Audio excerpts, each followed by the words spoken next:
So thank you people for coming to the thing. This is Dreamers Playlist for Camden Comic Con 23. Applause.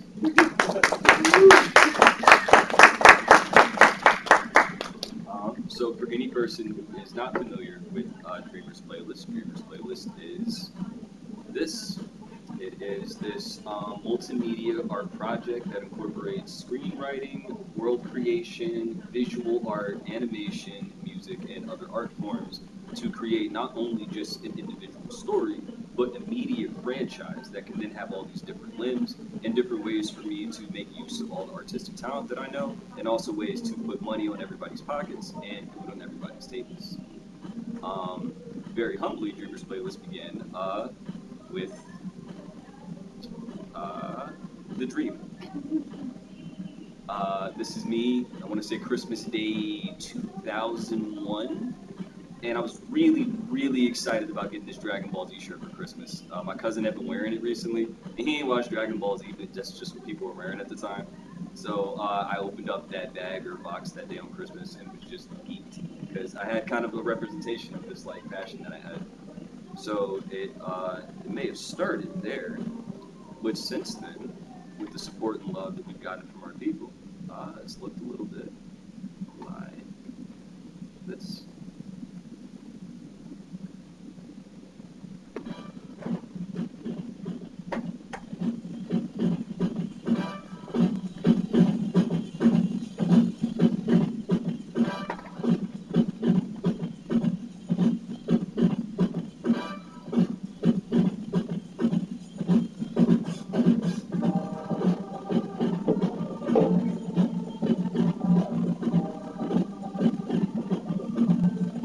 I thank you all for showing up to me.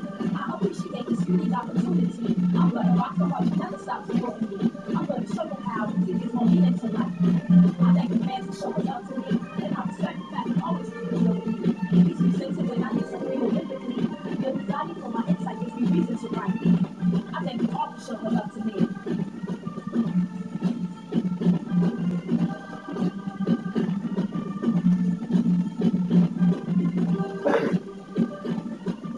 So we formally launched the project in 2021, and I put this together into the summer just to kind of commemorate the fact that it's been 2 years since then, and we have so much further to go.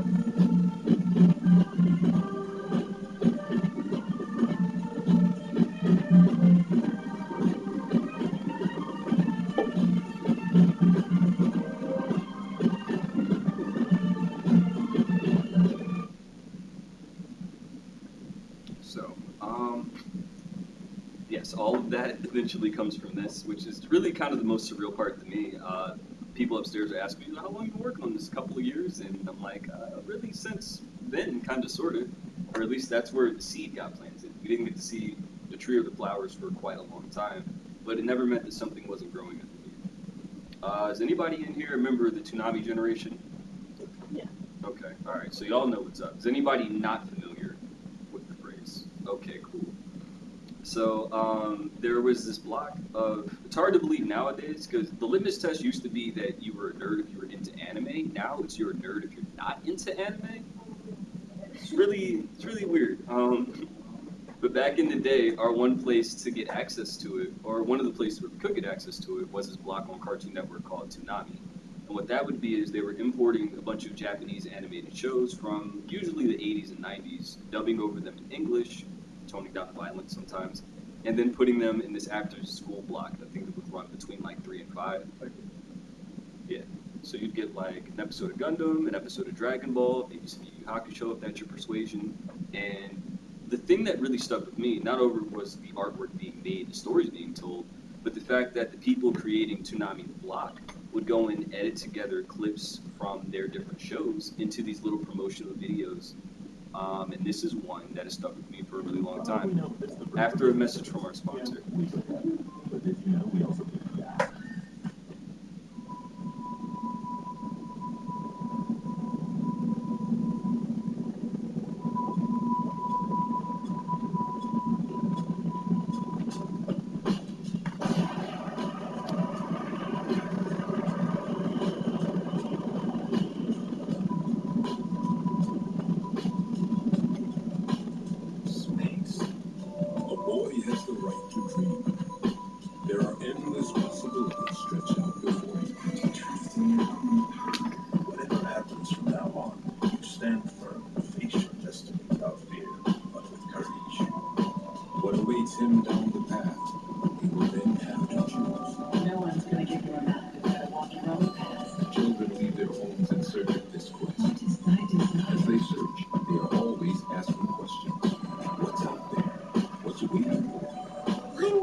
space with your old man or not?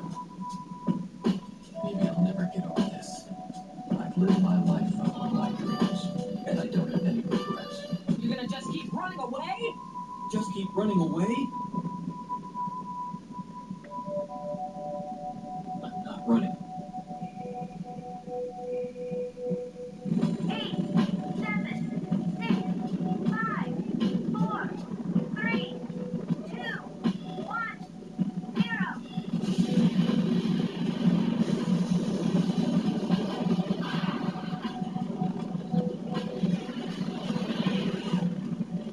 Believe in yourself and create your own destiny.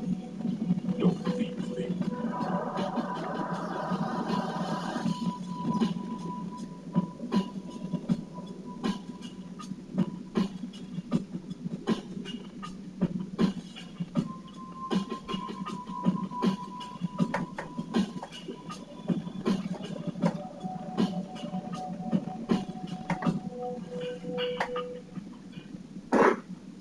So yeah, little 8-year-old me would be geeked about this stuff because it would just recontextualize all the art and really like that message, create your own destiny, don't fear failure, really stuck with me for now most of my life.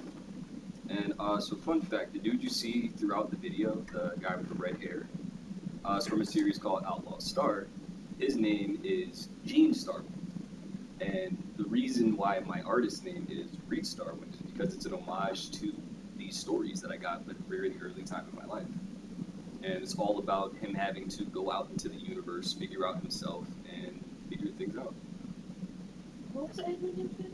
Outlaw Star. Yes. So yes, this kid here was still Reet Taylor at the time, but he was really obsessed with Gene Starwind and Goku and a bunch of characters like that because they represented a gateway into things I hadn't seen before.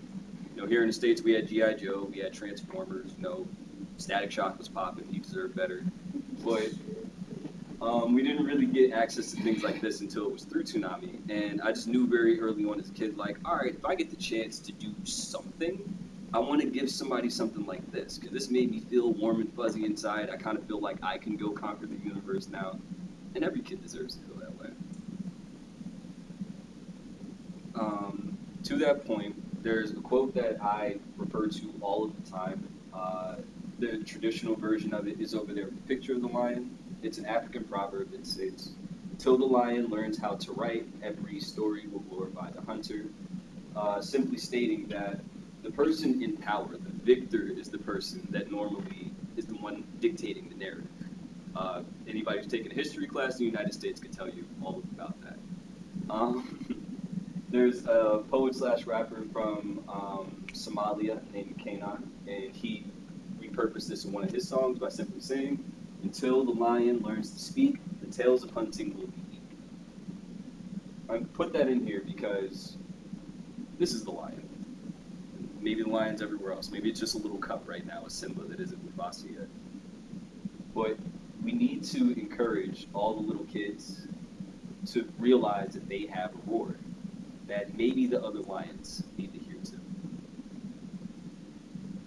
So, is anybody in here familiar with Joseph Campbell? Okay, one of you. For the rest of the cool kids who aren't hip, so this is Mr. Joey C down here. He, like me, was a big storytelling nerd. What he did was he studied stories from all around the world. So he's looking at Christianity, he's looking at Native American folklore, everything in between, and he's noticing that we as people focus on the same kinds of things when it comes to like what matters to us, how we're inspired, how we put our ideas together. And he compiled them into a book called The Hero with a Thousand Faces, where he exemplifies what he calls the hero's journey. So whether you've seen Star Wars or The Lion King or Harry Potter, you've seen this story structure in action, whether you realize it or not. Because it has the same key components. You have a hero who receives their call to adventure. They gain some kind of supernatural aid that allows them to cross over a threshold into this world of mystery and challenges. And the hero's journey can look really dramatic. It can also look a little bit like this. You can have a kid that knows that, hi, I like cartoons and would like to make cartoons one day. He gets a little bit older, develops an interesting fashion sense when in high school, and studies art. He's there holding certificate for art, National Art Honor Society. He then goes to college where he studies very, very hard to make sure that he's increasing that knowledge. And then something really cool happens. He had picked up a poster from Stan Lee, senior year of high school, that he was just collecting dust for a really long time. And he eventually took that poster up to Canada and had Mr. Stan Lee sign it. You go a little bit further, and he actually gets the chance to go to Toei Animation Studios in the Philippines and see. This is actually an episode of Dragon Ball Super being made, digitally drawn before it debuted in the States. Made some really good friends that encouraged him to see his goals through. He was able to finish school and graduate, and eventually was able to get this story of his noticed by the local newspaper, and was invited to come and teach storytelling at that school he used to attend and graduated from. With the point being of, if there is a hero's journey for a kid that wants to make a cartoon that entails them learning about them, but also realizing how special the thing that can be, everybody has a thing that they can see through. Like, we can take questions on the way there. That's cool. I was gonna ask, how did you get to the Philippines and the toy? And like, how did that happen? Like, did you like just apply there? Or did they personally invite you there, or like how did that happen? Entirely by accident, actually. Really? Sometimes you just kind of have to be really vocal about what you're interested in. So on vacation, when I was in college, I would treat myself to a trip at the end of every semester. And so I had a good buddy of mine who has family in the Philippines. So we took a trip. It was the three of us. And we're out there. He's like, yeah, this is my buddy. He wants to make a cartoon. He wants to make anime. And he's not my friend, but his cousin that we're staying with knows a guy who knows a guy who works at Toei. He's like, yeah, you want to come see the studio? I'm like, you want to do the what? How much do we pay them? I'm like, nothing. They're just come through. So you go in there and there's like, big old portraits of One Piece and Sailor Moon and all this stuff on the wall. Because while they make most of the animation in Japan, they outsource to places like the Philippines, so they have some side studios for help. But that just happened for me being like, hey, this is this thing I'm really interested in, and someone else finding a way to connect with it. That's nice. It's crazy. I never knew that. Like you like went and did that. That's really like amazing. It doesn't seem real when I think back at it, because I remember when I took this picture, he was like, all right, make sure you don't post that nowhere. I'm like, well, why? It's just a picture of Vegeta. I didn't realize at the time they were making Dragon Ball Super and it hadn't aired anywhere yet. I have pictures of like Kale and Kefla when they were still like concept images before they were animated or anything. Which again is crazy as hell nowadays, but like at the moment I'm like, oh wow, this is really cool. What year did you go to the studio? 2017. How was it? Because that computer screen looks very like vintage. Like I'm surprised. Like They had because they've been over there working since like I think the 80s or the late 90s, so they have a bunch of relics from like just points in anime history. So next up, our philosophy here with the program is trust and teamwork. So is anybody familiar with the Cowboy Bebop? I know we have a couple people in the room who've seen Cowboy Bebop. One of the best anime series ever made, and one of the reasons why it's so good. Here's our director, Shinichiro Watanabe. Shinny Dubs, if you're cool. So Shinny Dubs once said, when he was making a bunch of other series, Bebop being one of them, he learned that he couldn't solely rely on only on his abilities to create. He needed to learn to rely more on his staff and their abilities, all while fostering their skills at the same time. And that looks like this. So people always remember Cowboy Bebop for being one of the best anime ever, and they give a bunch of credit to the director. But if you were to ask him, he'd say all these people did the work. Yoko Kanno has then become a legendary composer. She's done Ghost in the Shell and a whole bunch of other stuff. My man here, Kunihiro Mori, did the storyboards and episode compositions. Bebop has some beautiful shot compositions, so you have him to thank for that. The late great Keiko Nobumoto was the writer. So people love Cowboy Bebop, all those famous lines, see Space Cowboy, you're going to carry that weight, all that stuff. That came from her mind. He was just the guy that put the team together. And when you get good at doing that, you get a body of work that is unlike anything else in animation. Where maybe you're doing a gritty, futuristic film noir cowboy series, maybe you're doing the animated spin-off from the Matrix movies, Or maybe you're doing a cute show about two girls wanting to be professional singers. But all of them are delivered with the same level of love and quality and care because that's the philosophy at the end of it. This is a guy that has a good idea but knows that I can't do a good idea by myself. I need other people with good ideas, and then we make something great. Speaking of that, um, after the dream, there comes a team. Because, as I emphasize all the time, I'm merely just the brain and the writer behind a bunch of this stuff. And so I have some great people with me. The first of which is Jessica Casalino. So Jess, I meet when I'm still in high school. I've been talking high school, and I remembered I had two really loyal readers to that early version of Dreamers playlist. Now, one of them would read everything that I wrote the moment that I wrote it and give me like extensive, super pretty talk kind of feedback, where just everything was great. This is wonderful. I love this. All this stuff. Jess was reading it all and giving me actual feedback. Hey, this is cool.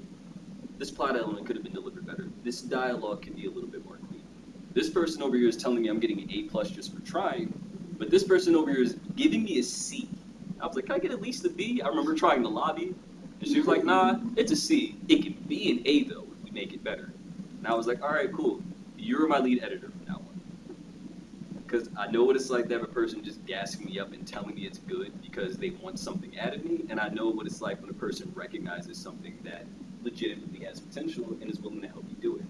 So people always ask me, when Dreamers Playlist started, I'd say it started with me. It didn't get good until Jess got on board. Shout out Black women. Then we have my good friend Nate over here. I'll say hi to Nate, everybody. So Nate I meet because one day I'm just on Facebook and I'm minding my business, and Nate hits me up. He was like, "Hey, I heard you're the other guy that got sued by Rutgers." I have questions about him. I'm gonna ask him right now. And I'm like, "Well, what did you do?" We'll get into that story later. That's for later. Yes, but after we connected, we realized we had a lot in common in terms of the media that we consume, our tastes and stuff. I was also a Tsunami kid with Saturday Night stuff. Yes, I'm an old man. You don't have to remind me I'm 30. It's cool. You look really good for your age. You're 45. Thanks. I get it from my mom. She's in the back. Wait, really?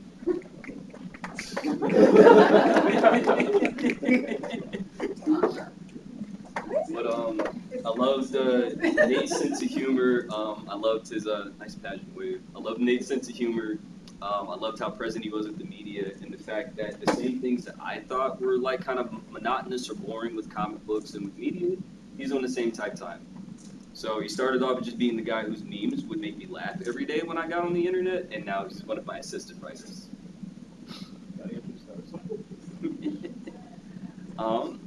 Next up, because again we're making an animated series that has multiple components, we needed some music. Well, you're chuckling, sir. Would you like to introduce yourself, or do I? You do? Okay, cool.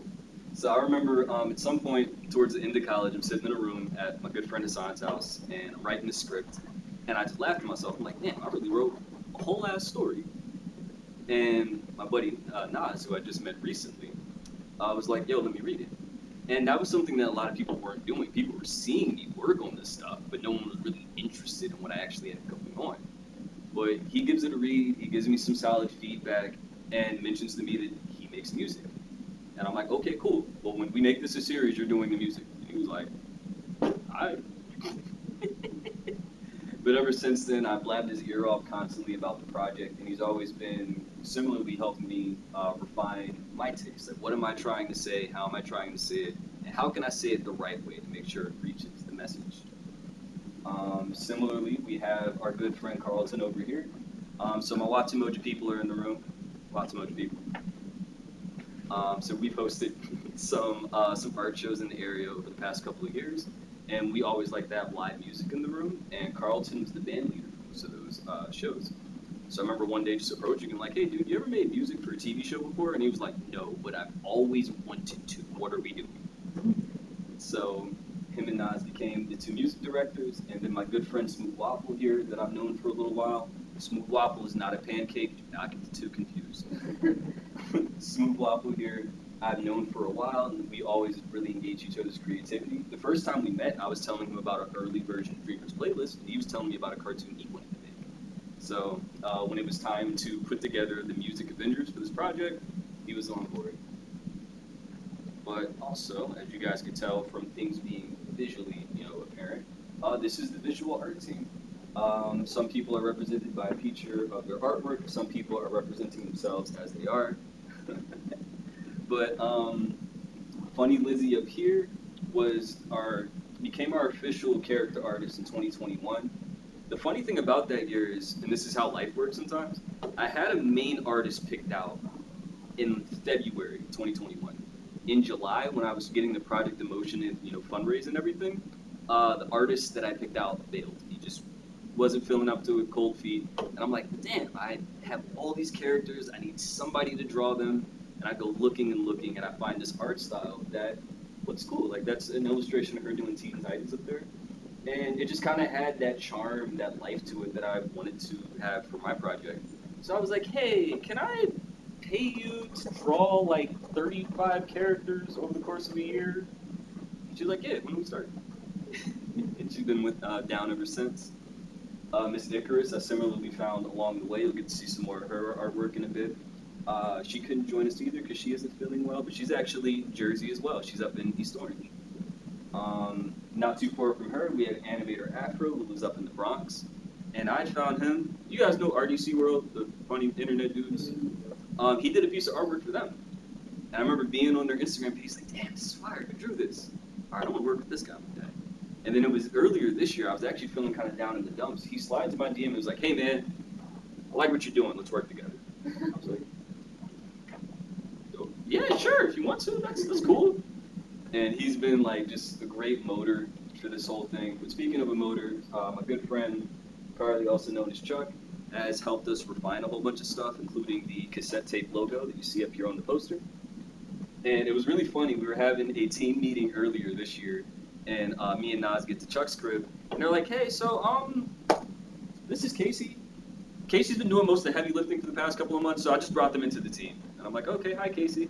And so Chuck and Casey work at the Burlington County Library. They hook us up with our prints on posters and bookmarks, like literally guardian angels for this project. But again, like, I can be the dude who has the ideas if I want, but if I don't have the Nas and Nate and the Carlton and the Waffle and Miss Icarus, this doesn't come to be what it is.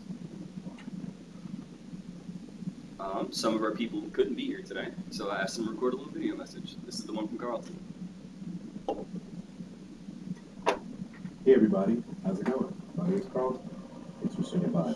So, as part of this big, beautiful project, I had the privilege and the honor of being the lead composer, and I made things like this, and this, but I really couldn't do without the entire team. Starting with the guy in charge, Mr. Starwind himself, gave me the script a couple of years ago, and I used to hate reading, actually, until I read his script. After reading that first page, I made the intro to this, or the theme to this whole extravaganza. I really fell in love with reading and storytelling in that way. And it also allowed me to fall in love with the story, let me fall in love with the characters, let me fall in love with this process.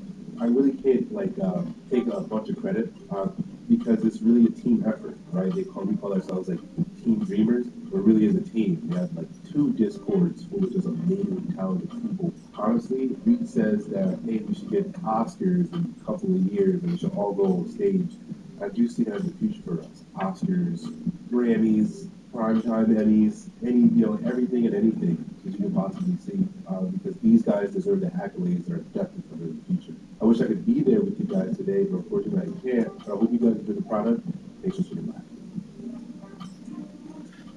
Love that guy. Yo, isn't it? I saw the way he was pulling up songs. What? Like that.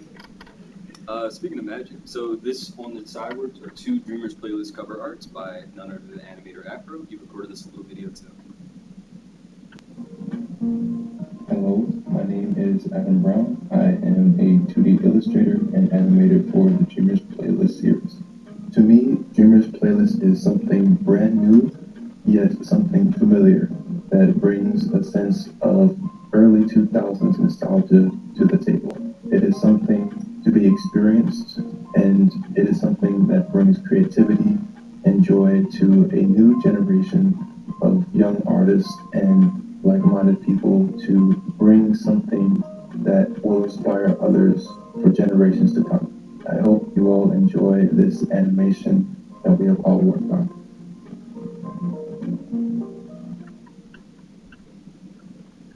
So as you're probably noticing, it is a team composed of like one or two crazy people and a group of really nice introverts, and we figure it out together. To that point, our method has always been a combination of communication and collaboration. So what I do, people always ask, like, do you do the illustrations? And I'm like, I'm not talented in that way. What I can do, however, and one thing I really stress to people a whole bunch is that if you're working on anything of your own kind, all of your experience that you have, whether you realize it or not, is relevant to what you're doing now, if you let it be. While I was here in college, I used to work at the local mall, and it would be my job to pick out outfits for people head to toe. So later on, when I had to start designing characters in order to get people to illustrate them, it became common sense to me to design the entire outfit of the character, because that way I can view so much about who they are as a person in just the way that they look. So what I do is I create these design sheets, and we'll break down a character's personality, their physical traits, and their clothing and accessories, and then allow an artist, like Lizzie, this one here, to bring that character to life. So I brought this one up, for example, because I wanted to do a cover art for this character. Her name is Freedom. So I also came up with cover image reference notes to let the artist know what I wanted for this cover art. So as you can see here, I gave her a strong pose to work with the Taekwondo fighter here. Also got an image from Violet Evergarden over there. It's absolutely gorgeous anime. Of this person standing on water, because Free has water-related powers, so I wanted a subtle way to show that off. And I also gave her reference for what the backdrop would be. This Dreamers playlist has a road trip feel to it. I took a road trip when I was a kid, and I always thought that was the coolest thing. So the characters stop in different cities along the way. In this episode, they're in the Texas Bayou, and you combine this with this with this, and you get a little something like that. Now, mind you, I was not in the room with Icarus when she drew this. She did not send me check-ins or anything. I gave her the notes. I said, "You're the woman. I trust you to go do the thing," and she did the thing. Um, and I love the fact that the designing process can be fluid in that way. So this is Saber. Saber's, I guess you can consider them the antagonists for this first season. And so Saber is non-binary. The joke is that because they're a cyborg, they have no concept of gender. Their gender is murder. They identify as a threat.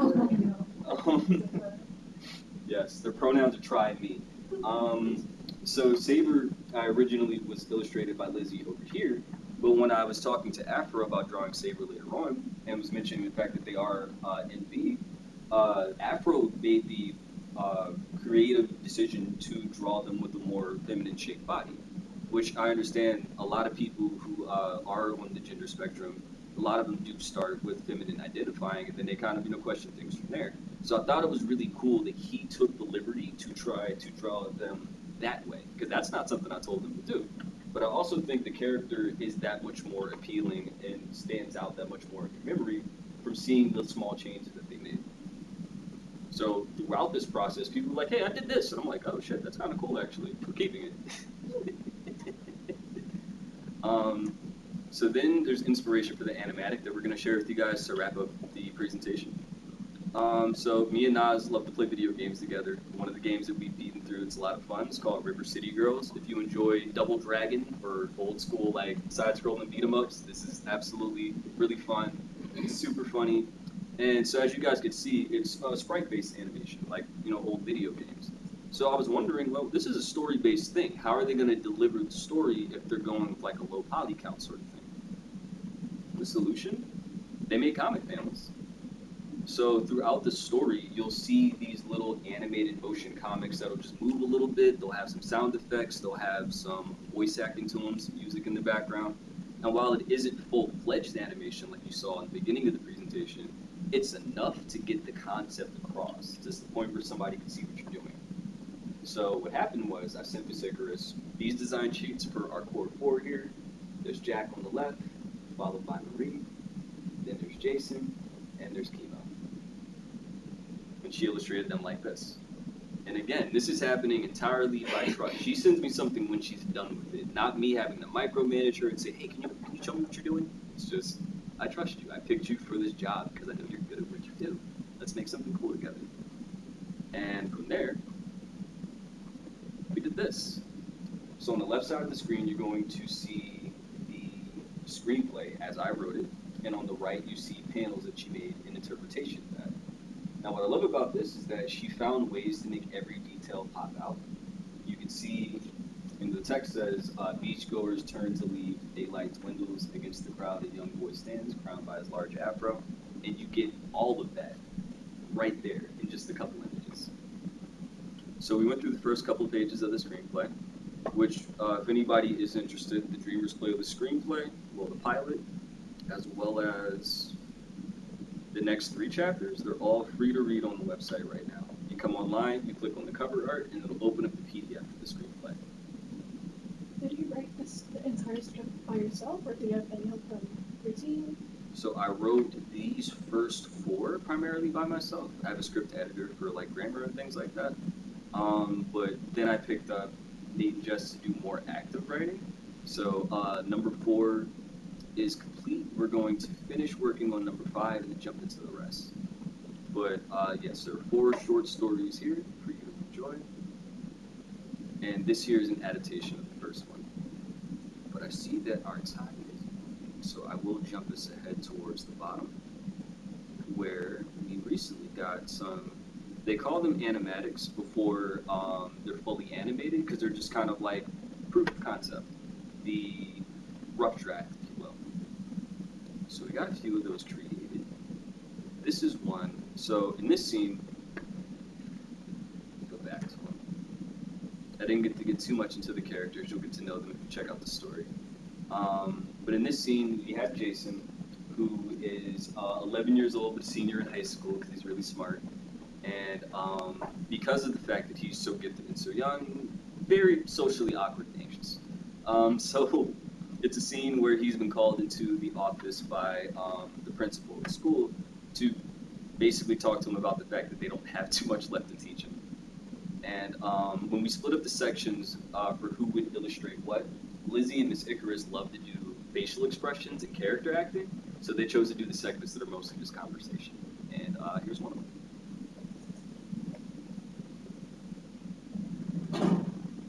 Good afternoon, Mr. Marshall, sir. You want to speak with me? Yes, please. Make yourself at home.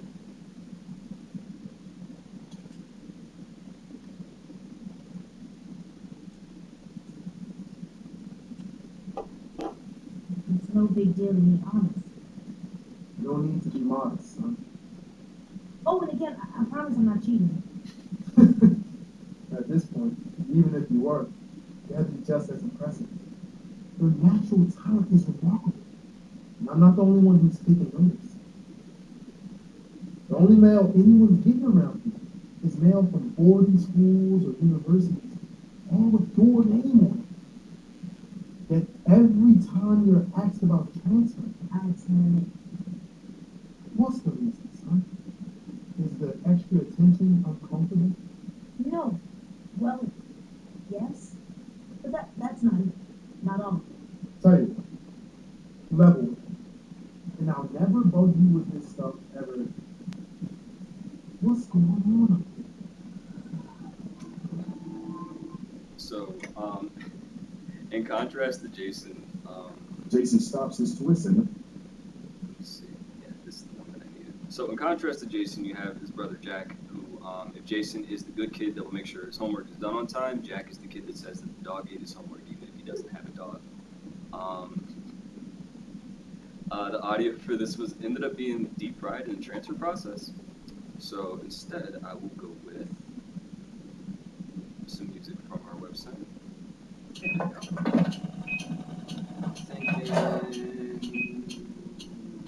D&B thing?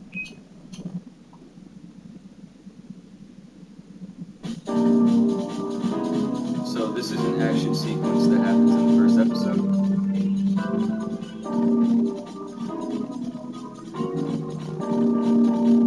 This was done by animator Afro. He wanted to do a fight scene really badly, so we let him code it.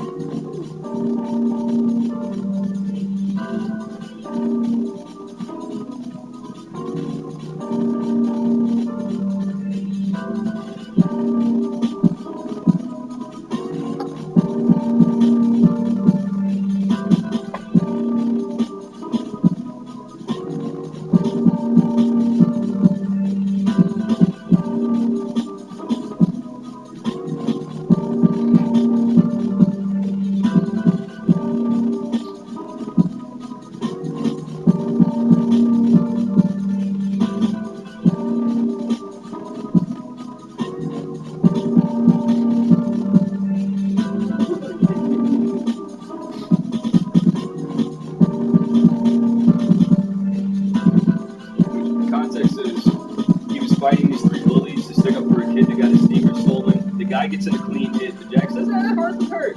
She hits harder than you," which is why she was angry.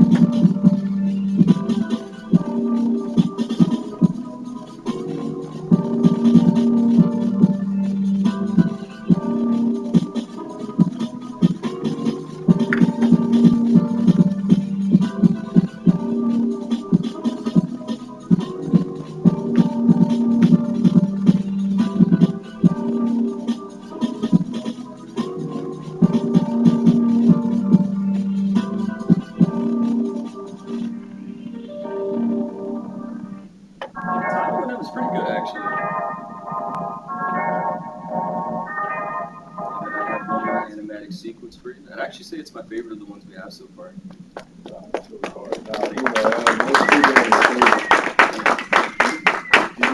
Thanks, Lindsay and Afro, by the way. So, if you've read the first episode, you have an idea where this is going, but if you haven't, so Jason's in Mr. Marshall's office, and he's like, "Hey, kid, you're really good." Jack gets sent to the principal's office right after this, as you can see, for a very different reason, and enjoy the scene.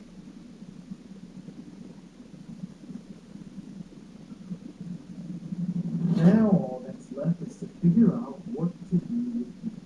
He paces back and forth across the small room, rubbing a hand across his chin. While Jason sits patiently, a strange surge shoots through his head.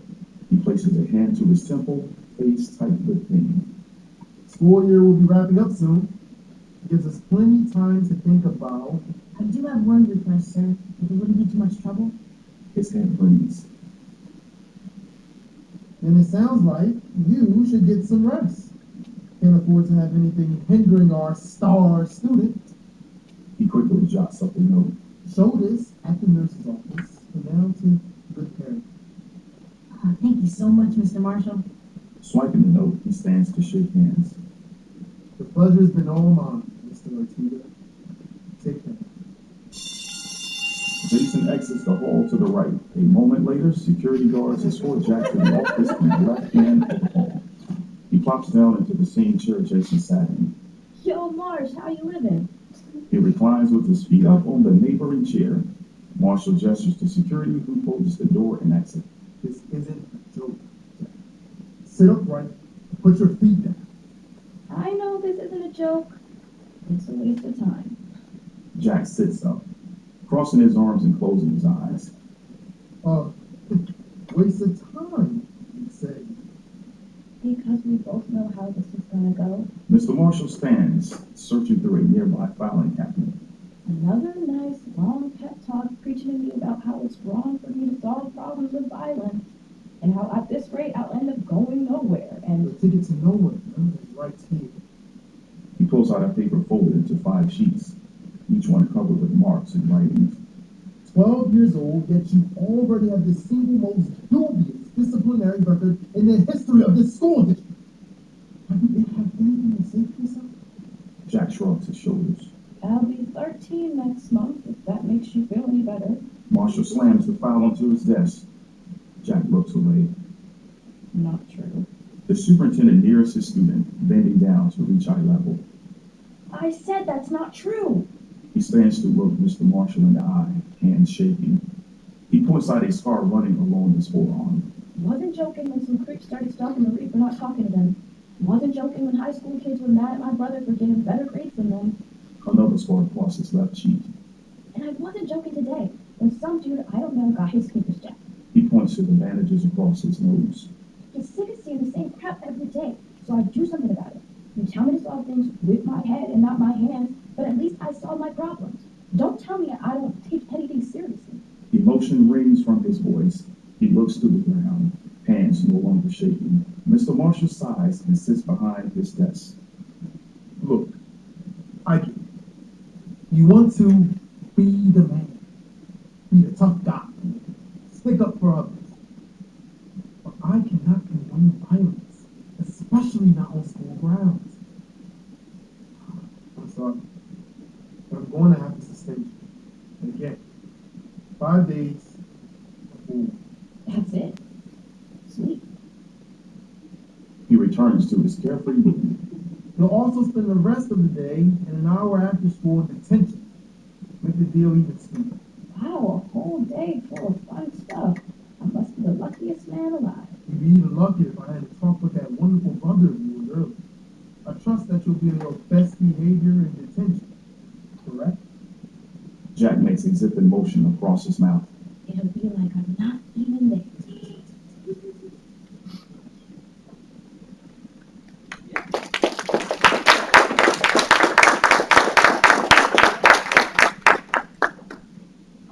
So we have 10 minutes left. Do not go blind when I turn this light back on. 3, 2.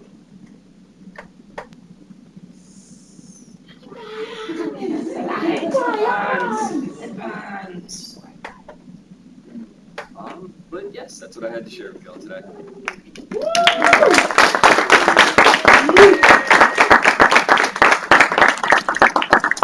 The dream come true, as they say. So we open up this phase of the presentation for Q&A. If anybody has any questions that they would like aid.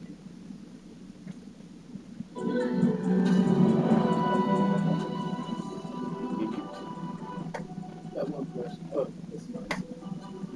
Let me ask you about the process. Because I noticed that when you speak about the character, you speak like they are genuinely like real people. Like the personality you go in depth. Are they based off of maybe people that you have met, or are they created from like maybe different personalities from within yourself or whatever that you create these personalities that you understand? That is an awesome question. So Jack and Jason's dynamic was based entirely off of myself and my older cousin, who's older than me by a couple of years. We were best friends as a kid, and he was the one that would go do something ridiculous, and I would tell him not to do it, and follow after him anyways. And I think a lot of little boys can grow up understanding that dynamic. I think everybody feels like they're either the Jack or the Jason, and they can imagine who's the friend they're bouncing off of. Marie, to accompany them, is basically like every girl best friend I've had my entire life. The one that actually has her head on her shoulders and will tell us to stop doing wacky things. And so yeah, their dynamic as a three, like I can imagine them having conversations in my head. They bounce off each other so naturally. But yes, very much inspired by you. Marie actually, her name is Marie. She's had two best friends in middle school, and both of her middle names are Marie. So rather than trying to name her after both of them, I got to do that with one name.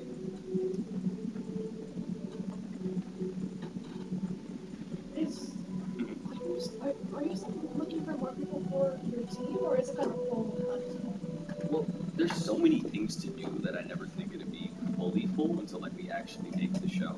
So I'm always trying to find new ways to make use of people, but I also try not to ask people to do things that I can't pay them for. So we are going to do another fundraising campaign soon. I hope with having a little bit more change to play with that we'll be able to bring more people. Or it seems like you're asking for a friend. Just friend yourself. Maybe because like I'm kind of see. My thing is I'm more into 3D stuff in a way, like 2D. And I know that this project is predominantly 2D stuff. Right. We can definitely find you somewhere. I'm planning on making like fan art of the characters and stuff. Please do. I'm trying to call it community art because really, like, if your work doesn't pick up a community and people aren't drawing pictures of it or like putting them on t-shirts, it dies in the water. So yeah, fan art is cool. I think community art is a bit more. I think that's the term I'm gonna go with. But yes, you're more than welcome. Yes, sir. I've never met before. It totally wasn't in this presentation. Hello. Yeah. No. Great presentation. First, I just want to say like how proud I think your whole friend and family group are of you. Yeah.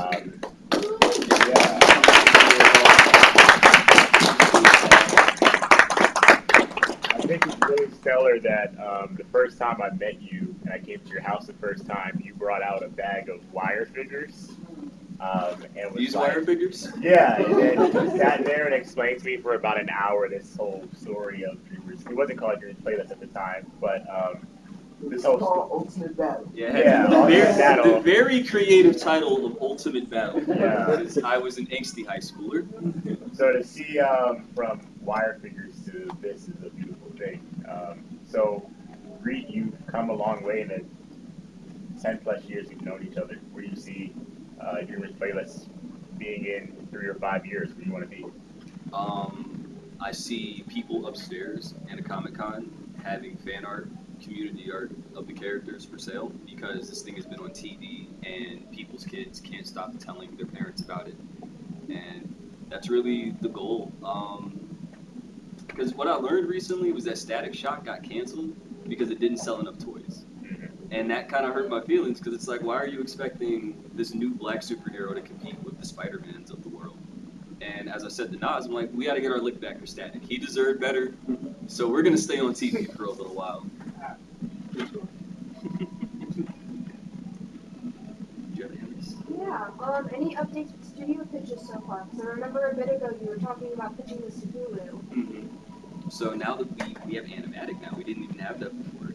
So our game plan with the next fundraising campaign is to get enough money to pay the animators to finish that segment, maybe just get like half an episode made, and then I think we're ready to shop this bad boy around. Wow, let's go.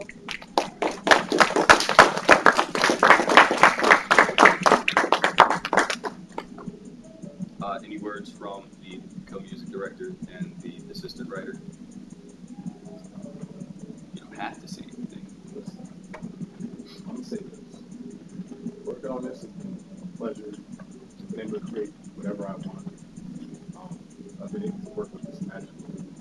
This guy right here, Nate, has been amazing. It's hilarious as hell. The whole team is just so fun to work with. And I wish every creative experience could be similar to this. Like we vibe, we collaborate, and it's great. That's all I'll say. A little heart. Oh my God, my heart. My soul. You and then you. Well, originally I wanted to always work on a TV show like this. Like you said before, little kids, like little black kids, we get bullied all the time for liking anime or liking manga. So it's nice to work on something that change that mindset and every little bit. Thanks for being here. Champion. I guess my question is, are you planning on to, when you get more animation stuff done, do pilot episode on this and kind of going that out? Do you have any features of doing that, setting pilot on the show across as someone to wrap it up? So the way I want to do things, and you guys can probably tell from the way things are structured, is I like everything to be really foundationally sound when I take a step forward. And so one thing that I don't plan on doing is producing the entire thing myself. The idea is, since we made basically 85% of a TV show, is to find somebody who wants to produce something like this and have them, do the payment process and bring in an actual animation studio to make it, but then have all of my people shadow the existing people. So none of my people have formal experience working on a TV show, but after making season 1 of Dreamers Playlist, they will. And I tell everybody all the time, I want to put everyone, because this is my shit, but I want it to be their shit too, because that's how you get good shit. And I want everybody to be in a position to go pursue their dream job, the thing they didn't think they'd have the chance to do after we're done doing this thing. You know me, I'm always going to try to help you spread the word. You were the man. Thank you. have one with Reet already? We do actually. Yeah, we have to update it. But if anybody's ever interested. So the website, by the way, there's a little Easter egg on the website. So this is the cover art. It's of Marie as Lo-Fi Girl. And if you're ever on the website listening to music and you hover your mouse over her, a few seconds of animation. Miss Icarus made this. So, let's go into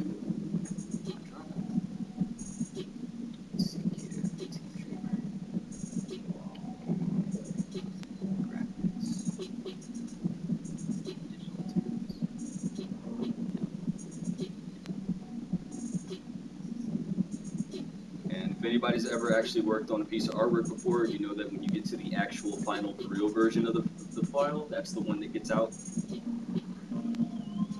But yes, we do have, and I had some of it upstairs on my table. We have this series pitch Bible, which surmises what the plot is of the story. What's the general appeal. I've got some splash pages with the characters. And so fun fact, this art style here that you also see on the card photo here, there's a new Superman TV show called My Adventures with Superman. And this art style might look a little bit familiar to you. Just a tad. Just a little bit. Actually, I think the Marie picture really sells it. Where's she at? So, yeah, look at this picture of Marie here. And look at, let's say, maybe Lois Lane here. And that's because Elaine Babayan, who was the assistant character designer for My Adventures with Superman, was a college student at some point, and I hired her to draw these pictures for Dreamers Playlist. Understandably can't afford to book her for everything right now, but we are still in touch, so it would be awesome, full circle moment to have her doing the finished animation for this one day. I picked some good apples. And that takes us to 6. Thanks for being here, everybody.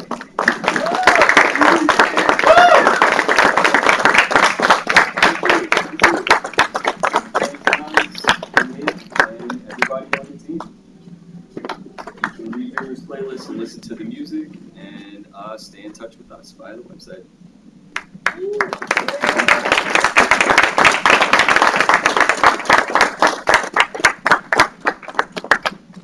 So shout out to Dreamer Brigade, the people that came in here with the hoodies on. Y'all making me look very legit right now. I appreciate y'all.